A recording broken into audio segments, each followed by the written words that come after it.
Choice হইলে দাম হচ্ছে না, দাম হইলে চয়েস হচ্ছে না। আজকে আমরা এরকম ফার্স্ট আর কি। এসেছি, First তো এসেছি। কালেকশন তেমন পাচ্ছি না, গত বছরের তুলনায় ডিসঅ্যাপয়েন্টিং। আমি একটু কমফোর্টেবলের মধ্যে নিতে চাচ্ছি, পাকিস্তানি কমফোর্টেবল স্টিচ জামা, তো দেখি, আশা করি পেয়ে যাবো ইনশাআল্লাহ। দাম তো অনেকটাই বেশি বেড়েছে, 6 to 7,000 করে পার ড্রেস। বার্গেনিং এর স্কোপ নাই, ফিক্সড প্রাইস চাই। আর গত বছর যেরকম 5-6 ছিল, এবার 7-8 হয়েছে, 1-2 হাজার করে। গতবার যেরকম একটা দামাদামি করার কি স্কোপ ছিল, এবার সেটাও এবার বন্ধ হয়ে গেছে, সবাই রাশ অনেক ফিক্স। বেশি লাস্টের দিকে। এখন হচ্ছে ব্র্যান্ডের দোকানেও ফিক্সড, নরমাল দোকানেও ফিক্সড।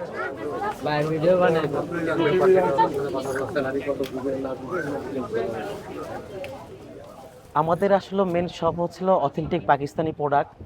আর বাংলাদেশে পাকিস্তানি প্রোডাক্টের মান এত ভালো হয় যেটা দীর্ঘদিন পরা যায়, কাপড় কোয়ালিটি ভালো। আর বাংলাদেশে এখন ম্যাক্সিমাম মেয়েরা হচ্ছে পাকিস্তানি কাপড় পরতে পছন্দ করে। প্রাইস অনুযায়ী কাপড়ের মানও ভালো, কাপড় টেকসইও ভালো। এখন অন অ্যাভারেজ সবাই পাকিস্তানি কাপড়টাই বেশি পরে।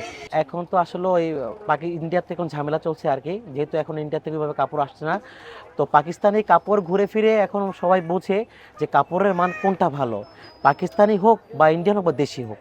যদি কাপড়ের মান ভালো হয় তখন ফিমেলরা সাধারণত সেটাই ব্যবহার বেশি করে। তো পাকিস্তানি কাপড় প্রাইস অনুযায়ী নিঃসন্দেহে বেস্ট, আর বিক্রি হয় আলহামদুলিল্লাহ ভালো, প্রাইসও রিজনেবল, বেচে মজাও পায়, কাস্টমার পরে মজা পায়। এই ঈদে জামা জুতো অ্যাক্সেসরিজের ডিসকাউন্ট। পাকিস্তানি ড্রেসটা দেখলে আর অন্যান্য ড্রেসটা দেখলে ম্যানুফ্যাকচারিং কোয়ালিটি খুবই ভালো।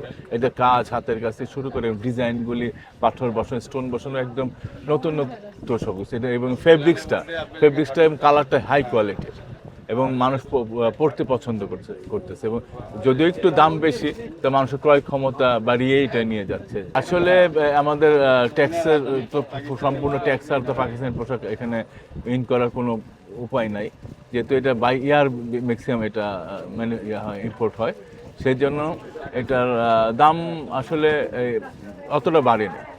দাম ট্রেন্ড অনুযায়ী, প্রোডাক্ট অনুযায়ী ঠিক আছে।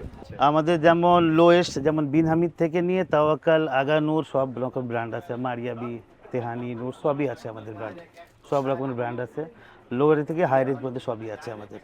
এখন হচ্ছে হলো গতবার যেমন আপনার আনস্টিচ কাপড়টার অনেক বেশি চাহিদা ছিল, এবার স্টিচের খুব ভালো চাহিদা চলছে। এখন লাক্সারি শিফন যেমন সারারা হোক, গারারা হোক, অর্গানজা টু পিস, বা এই যে আমার এখানে দেখেন কিছু প্রিমিয়াম আগানুরের গ্রাউন্ড আসছে, সবগুলাই মোটামুটি এখন এগুলোর রেসপন্সটাই ভালো। কিছু কিছু মানে যেমন মানুষের ভিতরে ঢুকে গেছে যে আমি গেলে বিন হামিদ নেব, কম রেঞ্জের ভিতরে তাওয়াক্কাল নেব, নুটস নেব, এরকম কিছু ব্র্যান্ড ঢুকে গেছে।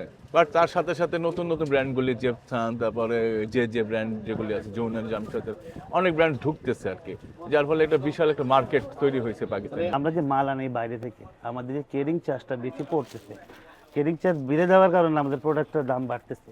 এই জন্যই সমস্যাটা এখানে। এই সমস্যাটা যদি ঠিক হয়ে যায় তাহলে প্রাইস আরও কমবে। পাকিস্তানের সাথে সম্পর্ক যদি আরও ভালো হয়, আরও কমবে। ডাইরেক্ট যদি ফ্লাইট চালু হয় তখন কিন্তু আরও প্রোডাক্টের দাম কমে যাবে।